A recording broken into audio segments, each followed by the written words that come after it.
یہ street of Malacca سے صرف 90 کلومیٹر دور ہیں یہ انڈمان اور نکوبار جزائر۔ تو یہ ایک بہترین اور کرٹیکل چوک پوائنٹ ہے۔ اگر کسی قسم کی کوئی جنگ ہوتی ہے تو انڈیا یہاں پہ جتنی بھی امپورٹ یا ایکسپورٹس ہوتی ہیں ان کو کنٹرول کر سکتا ہے، خاص طور پر مغربی ممالک کی تھپکی کے بعد چائنا کو کنٹین اور کرٹیل کرنے کے لیے یہ بہت ہی اہم جگہ ہے۔ نمبر 2، اس کا خیال تھا کہ وہ اپنی جو سیکنڈ سٹرائک کیپیبلٹی والی آبدوزیں ہیں ان کو یہاں رکھے گا، کیونکہ اس کا خیال تھا کہ یہاں تک پاکستانی میزائلز کی رینج نہیں ہے اور وہ محفوظ رہے گا۔ سیکنڈ سٹرائک کیپیبلٹی کو ذرا سمجھ لیں کہ اگر کوئی نیوکلیر پاور کا حامل ملک کسی کے اوپر حملہ کر دیتا ہے، نیوکلیر حملہ، تو وہ ملک جس کے پاس سیکنڈ سٹرائک کیپیبلٹی ہوتی ہے وہ جوابی حملہ، وہی نیوکلیر حملہ اس کے اوپر کر سکتا ہے۔ اور تیسرے نمبر پر وہ اپنی طاقت انڈین اوشین میں بڑھانا چاہتا ہے اپنی نیوی کی۔ تو پھر اس کا جواب بھی ہمیں دینا پڑا، یعنی ہمیں بھی سیکنڈ سٹرائک کیپیبلٹی حاصل کرنی پڑی اور ہم نے وہ کی۔ یعنی ہم نے بھی اپنی ایک آبدوز سے بابر کروز میزائل کا تجربہ کر کے اپنی سیکنڈ سٹرائک کیپیبلٹی کا اظہار کر دیا کہ ہمارے پاس بھی یہ صلاحیت موجود ہے۔ اس کے علاوہ ہم نے ایک اور کام کیا، ہم نے شاہین 3 ایک میزائل بنا لیا جس کی رینج 2750 کلومیٹر تک ہے اور اس کی سپیڈ 18 میک ہے۔ 2750 کلومیٹر کی رینج کے ساتھ یہ نکوبار اور انڈمان آئی لینڈز کو آسانی کے ساتھ ہٹ کر سکتا ہے شاہین 3 میزائل۔ اور حال ہی میں 20 جنوری 2021 کے اندر ہم نے دوبارہ اس شاہین 3 کا ایک تجربہ کیا ہے اور اس کی خبریں مختلف اخبارات میں بھی چھپی ہیں۔ DGISPR بابر افتخار نے بھی اس کا ایک ٹویٹ بھی کیا ہے اور اس کا پریس ریلیز بھی آپ سکرین پر دیکھ سکتے ہیں۔ شاہین 3 ایک مہلک قسم کا میزائل ہے۔ اس سے بچنے کے لیے اب India S-400 air defence system Russia سے لینا چاہتا ہے، جس کے اوپر امریکہ نے پہلے ہی انڈیا کو وارننگ جاری کر دی ہے کہ وہ اس کے اوپر اس طرح کا عمل کے جواب میں پابندیاں لگا سکتا ہے معاشی طور پر۔ لیکن میں جلد ہی ایک اور ویڈیو بناؤں گا جس کے اندر آپ کو بتاؤں گا کہ کس طرح S-400 پاکستانی میزائلوں ابابیل، بابر یا راد یا پھر یہ شاہین 3 میزائلوں ان کو نہیں روک پائے گا۔ تو اس طرح ریٹائر جنرل خالد کدوئی کے مطابق انڈیا کی second capability of nuclear strike کے خواب کو چکنا چور کر دیا ہے پاکستانی شاہین 3 میزائل کے تجربے نے۔ اب آتے ہیں کہ کیا شاہین 3 میزائل اسرائیل کو ہٹ کر سکتا ہے؟ لیکن آخر پاکستان کو ضرورت کیا ہے اسرائیل کے اوپر داغنے کی شاہین 3 میزائل کی؟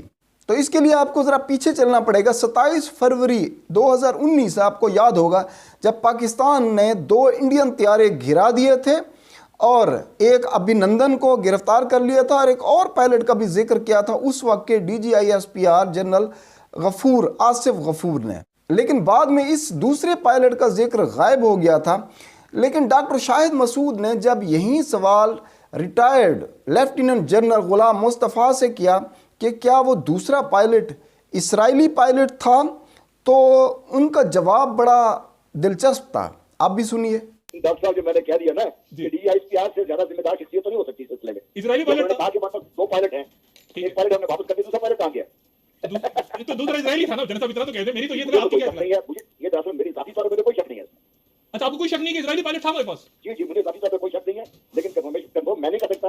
تو اگر 27 فروری 2019 کو وہاں ایک اسرائیلی پائلٹ بھی تھا تو اسرائیلی کیا کر رہے تھے وہاں، اور اسرائیلیوں کے ساتھ اور کون کون شامل تھا پاکستان کے اوپر حملہ کرنے کی سازش میں، وہ بھی انہی کی زبانی سنیے، یعنی جنرل صاحب کی زبانی سن لیں۔ میں نے بڑے دنوں بعد کی بات کی کہ یہ منصوبہ بنا تھا کابل میں، اس میں را اور اسرائیل شامل تھے اور ایک بڑی طاقت بھی شامل تھی۔ میں اسے 2-3 دن پہلے یہ بات کر چکا تھا کہ اس میں امریکہ، اسرائیل اور بھارت شامل ہے۔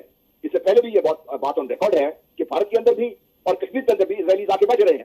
تو اگر اسرائیلی یہاں تھے، جیسے کہ لگتا ہے حالات و واقعات سے کہ وہ یہاں تھے، کیونکہ 27 فروری کے فوراً بعد ہی مارچ کے اندر 3rd ایئر ڈیفنس سسٹم اسرائیل کو امریکہ نے دے دیا تھا، جس کی خبر مارچ کے اندر ہی ایک انٹرنیشنل اخبار میں چھپی تھی۔ اور دوسری خبر دی ہیرلڈ رپورٹ اخبار کی دیکھیں، جس میں انہوں نے کہا ہے کہ کیسے ایک اسرائیلی پائلٹ نے 2 نیوکلیئر پاورز کے درمیان ایٹمی جنگ چھیڑ دی ہوتی اگر ڈونلڈ ٹرمپ نے بر وقت اس سچویشن کو سنبھالا نہ ہوتا۔ اس کے اندر انڈین پائلٹس کے ساتھ اسرائیلی پائلٹس کی تصاویر بھی دکھائی گئی ہیں۔ اس کے بعد کچھ پاکستانی اخبارات میں بھی یہ خبریں چھپی تھیں کہ کس طرح اسرائیلی منصوبہ بنا رہے تھے کہ پاکستان کے اوپر ایک خطرناک حملہ، میزائل حملہ کر دیا جائے 27 فروری کے فوراً بعد، جب ان کے 2 پائلٹس پکڑے گئے تھے۔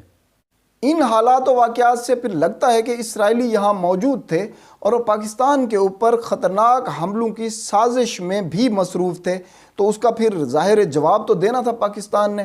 اسی لیے ریٹائرڈ جنرل مصطفیٰ نے اسرائیل تک شاہین 3 کی پہنچ کی بات کی اور بتایا کہ یہ کتنے منٹ میں وہاں پہنچ سکتا ہے اور کس طرح یہ ہر قسم کے ایئر ڈیفنس سسٹم کو بھی بائی پاس کر سکتا ہے۔ سنیے۔ ڈیفینیٹلی 12 منٹ میں، اس سے بھی کم میں۔ اچھا 12 منٹ سے بھی کم ہے، اچھا۔ اور رستے میں کوئی ڈیفینس یہ جو ان کا سسٹم کو آئرن ڈوم شروع کچھ نہیں ہے؟ دیکھیے اس میں اور بہت سی ایسی چیزیں ہیں جو میں بات نہیں کر سکتا، بس مجبوری ہے میری، لیکن میں یہ آپ کو بتا دوں کہ جہاں شاہین 3 کو ٹیسٹ کیا جائے گا یہ وہاں انشاءاللہ پہنچے گا۔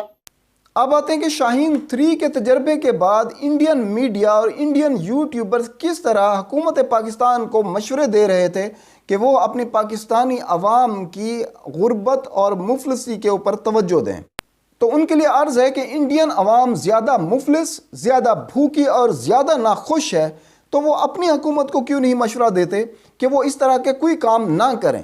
یعنی ہر وہ کام جو انڈیا نے شروع کیا اور پاکستان نے محض اس کا جواب دیا، چاہے وہ نیوکلیئر دھماکے ہوں یا پھر سیکنڈ سٹرائک کی کیپیبلٹی ہو یا پھر کولڈ سٹار ڈاکٹرائن ہو، تو یہ سب ہم نے نہیں شروع کیے تھے، لیکن ہم جواب دیں گے ضرور اور دیتے رہیں گے۔ لیکن اب کچھ ثبوت آپ کے سامنے پیش کرتا ہوں کہ کس طرح انڈین عوام زیادہ مفلس، بھوکی اور ناخوش ہے۔ سب سے پہلے ایک انڈیکس منڈی نامی ایک ویب سائٹ ہے جو کہ CIA فیکٹ بک سے لیتی ہے اعداد و شمار، اب کوئی بھی آپ دیکھ سکتے ہیں جا کے اس کی ویب سائٹ کے اوپر، اس نے کمپیریزن کیا ہوا ہے انڈیا اور پاکستان کا۔ تو سب سے پہلے مہنگائی ہی دیکھ لیتے ہیں، یعنی انفلیشن ریٹ، تو یہ پاکستان میں انڈیا سے کم ہی ہے۔ بھارت میں یہ 3.6 اور 4.5% دی 2 سالوں میں، اور پاکستان میں یہی شرح 4.1% اور 2.9% رہی۔ اور اگر ان امپلائمنٹ یعنی بے روزگاری کی شرح دیکھیں تو وہ بھی انڈیا میں زیادہ ہے، یعنی 8.5% لوگ وہاں بے روزگار ہیں، جبکہ پاکستان میں یہ 6% تک ہے۔ 15 سال سے کم عمر بچوں کا وزن کم ہونے کی وجہ خوراک کی کمی ہوتی ہے، تو اس کا ریٹ بھی انڈیا میں زیادہ ہے، یعنی وہاں زیادہ بچوں کے کم وزن ہوتے ہیں 15 سال سے جو کم عمر بچے ہیں۔ تو ان میں یہ شرح جو بھارت میں ہے وہ 33.4% ہے اور پاکستان میں یہ 23.1% ہے، یعنی اچھا خاصا فرق ہے۔ اب آتے ہیں غربت کی طرف۔ ایک انڈین اخبار کی خبر نکال کے دیکھ لیتے ہیں جس نے نومبر 2020 میں انڈیا میں بھوک اور غربت بڑھ رہی ہے جس پر کوئی بات نہیں کر رہا، اس کے عنوان سے ایک ہیڈنگ لگائی ہے، آپ بھی دیکھ لیں۔ اس اخبار کا کہنا تھا کہ IMF کے مطابق 2020 کے اندر 44.4% تک انڈین انتہائی غربت میں چلے جائیں گے۔ ایک اور انٹرنیشنل ادارے کی رپورٹ دیکھتے ہیں، گلوبل ہنگر انڈیکس، اس کے اوپر پاکستان کا نمبر 88 اور بھارت کا 94 ہے، یعنی یہاں بھی پاکستان میں کم بھوک ہے اور انڈیا میں زیادہ۔ UN ورلڈ ہیپیسٹ انڈیکس دیکھ لیں، وہاں بھی پاکستان کا نمبر 66 ہے، جبکہ انڈیا 144 نمبر پر ہے، یعنی پاکستانی بہت زیادہ خوش ہے اور انڈین بہت ہی زیادہ ناخوش ہے۔ اس لیے انڈین یوٹیوبرز اور انڈین میڈیا کو چاہیے کہ وہ یہ بات کرنے سے پہلے کہ جی پاکستان زیادہ غریب ملک ہے، تو ان کو پہلے تحقیق کر لینی چاہیے کہ انڈیا میں غربت پاکستان سے کتنی زیادہ ہے۔ اللہ تعالیٰ سے دعا ہے کہ وہ پاکستان کی حفاظت فرمائے اور ہمارے اوپر اپنا فضل و کرم جاری رکھے اور ہم اور زیادہ مضبوط ہوں۔ تو اپنا اور اپنے دوسرے روشن پاکستانی کا خیال رکھیے گا، ہمارے اس چینل کا بھی۔ اللہ حافظ، پاکستان زندہ باد۔